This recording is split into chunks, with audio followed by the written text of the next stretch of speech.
New one, I thought you'd like this. There's a name for people who get really angry at the noise of people slurping or chomping. There's like a name for that.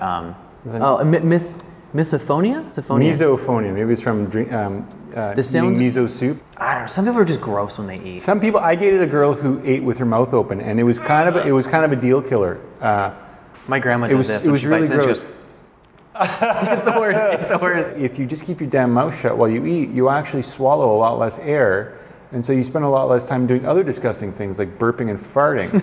You know. I had a friend. Oh, he's still a friend, but he does this one thing. It's not noisy eating, but we'd be like watching a movie or something. He's like, "Oh, let's have a bag of chips," and I always forget.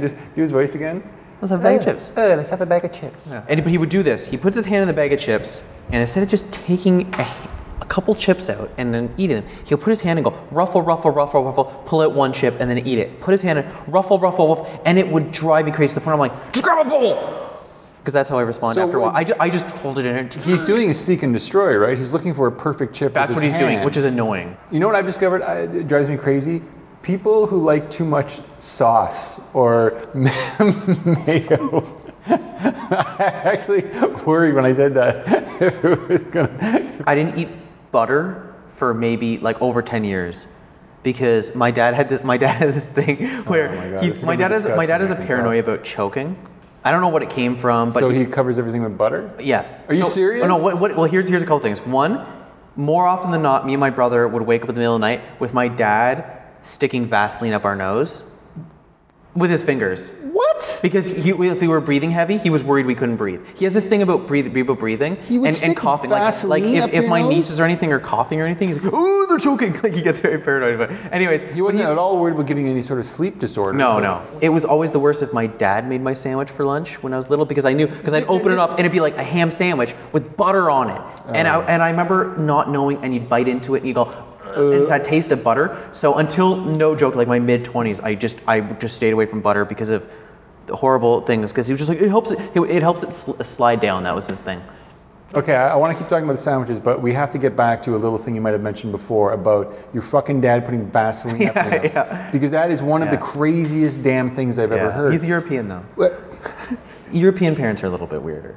Well, I mean, they're in a nice way. I'm very appreciative of them. They weren't pagans, you know what I mean? Like, like if you had like a coffee or sick or something, I used to cough into my pillow so that my dad wouldn't hear because he'd go, oh, he's choking, and he'd be like knocking. He just has this thing about it. But, I think he had a brother that choked or something. Oh well, now you're gonna make me feel bad that I'm assuming it's something like that. They didn't take bones. Sticking Vaseline up your nose could actually choke you. It's really awful. It's getting back to the sandwiches. Every now and then, my mom would experiment with stuff, and I remember the day that I got a mayonnaise and raisin sandwich. That's weirder than my dad putting Vaseline at my nose. Because there's no one in the world will think that's a good combination. I'm hoping she read it somewhere. I'm hoping that one of those stupid homemaker magazines that, here's something that we just learned about. Kids would love. That's very popular in Finland. You never saw An American Werewolf in London. I haven't seen all these like horror movies, like classics. How are we supposed to talk about culture if you don't have it? Writers who don't read. Anyways, we don't have to read the story, but basically the whole thing is talking about a whole generation of people who are becoming writers who don't actually read books. Well, let me tell you a pet peeve I have as somebody who does read. As a published author. As a published author, let me tell you what drives me fucking crazy. Like right now, what constitutes a contemporary voice in a short story, for example, is like a Dear Diary first person kind of bullshit, where it's done in a very conversational tone. So these short stories are all, my friend and I were downtown yesterday and it was like really friggin' rainy out, and she was like, hey man, maybe we should go up to the top of this building. And I was like, that sounds cool. And that's the voice. Right.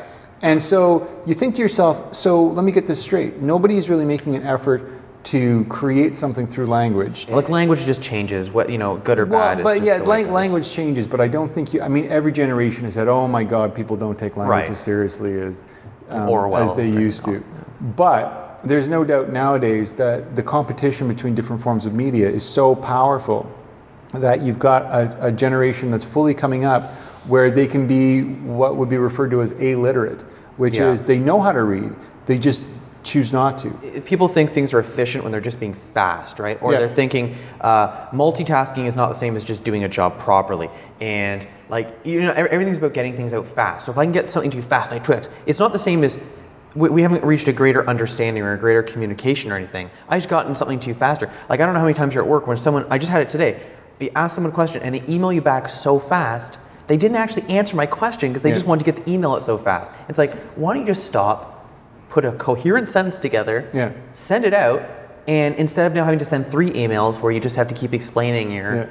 I had a thing where, way back when, this is like back when the instant messaging, I was talking to this girl online and I was trying to flirt with her and do my thing. Good for you. You are a man's man. Yeah, and we were typing, and every time I thought we wrote something funny, she'd write me back LOL. I had no idea what that meant. And I'd be like, that's funny. I remember being really irritated at the end. Did you have no clue that might represent something? I didn't know. I really didn't know. What did you think it was? Did you think it was like a CB, like I had to have someone tell me, and I felt so stupid. I just like how your initial response to this girl who you're flirting with was anger. It was anger, yeah. Yes. Well, it was. I'm doing my thing here. I'm expecting a little of this. Bravo. I am working some magic here. Yeah, that's what it was. It was magic. And most of the honeys take this bait. And we're married now. Are you really? No. Oh my gosh. Oh. Whoa. What if we do it smaller? Look how 3D it looks, though, eh? Yeah. Oh, that's just a little bit. No, let's go crazy. You ruined it. 89. Are you ready? I don't know. Go spiral. Wow, that's... It looks a little bit. No, it doesn't actually. You did get in a fight with a homeless guy. You didn't get in a fight with him, didn't you? Didn't he like try fighting you? What? Was there a homeless guy, and it was like you're walking down the street and he tried fighting you, but you didn't want to? Oh yeah, that did happen. Yes. Yeah, I forgot about that. I almost got into a fist fight with a crazy young homeless dude. A crazy young homeless man. Like he wasn't up to hobo level. Well, he wasn't tramp quite. level. Yeah, he hadn't reached tramp. He had cigarettes in his. He didn't have that. He didn't have that level of prestige yet as a homeless man.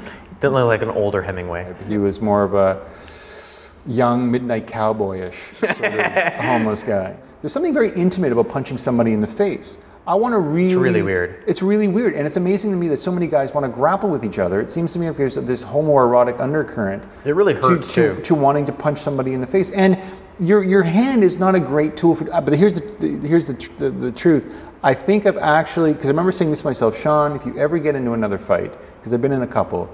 Don't use your hand again. Because the last time I punched somebody in the face, I hurt my thumb. I kind of just... I hit him in the wrong spot. I just hit him in the wrong spot, and I messed up my thumb for... I hit a guy and I hit like right here. Yeah. Like it's like basically I almost missed his head. Yeah. Basically is what if you're hitting something. Blow. So I glance and it hurts. So, and I haven't really been in, like these are when I was young. Yeah. And I remember it hurt so much, and it's just that. I hope he doesn't get up because that's any sort of scrap I've had. It's always with guys who are much bigger than me, and it's always been hit him as hard as I can, and the hope is he doesn't get up in the time that I can get away. You get everything there. You get to get away, but you also I'm fast too. I believe it. But you also get that punch in, so your ego is rescued from feeling like you didn't stand up for yourself. I have 2 quick things to say about this. A little story. Apparently Scarlett Johansson has naked pictures on the internet. Yes, that's as of today. Yeah. So I just saw this at the very end of the workday. And what's funny, 2 things about it. One, I don't know why people are always taking naked pictures of themselves. Fair enough.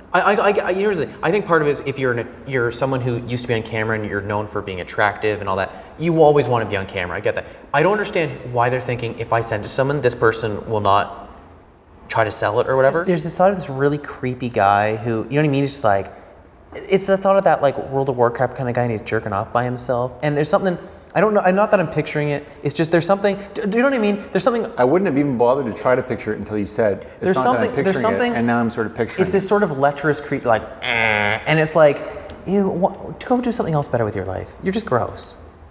You know what you got me thinking now, though, that right now, because these photos I think just came out today, right? Yeah.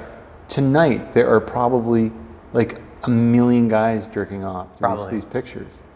Yeah. That's disgusting. I mean, it's a weird... That's a lot of socks to wash. It's a weird thing. Oh, man. Not borrowing socks from a shop. My God, this reminds me of that mayonnaise sock gross. that my dad used to give me all the time. Mayonnaise sock. Mayonnaise sock. Sean Stanley story. What are we calling this particular episode of I think we should keep... Oh, you know what we should do? Scarlett Johansson naked pictures. Scarlett Johansson naked pictures. Genius. That's what we're going to call this one, just so people might accidentally click on it. I see I'm bored of this part of the conversation now. We'll edit this part out. Thank you very much for joining us once again for Two Civilized Gentlemen Discussing Fools.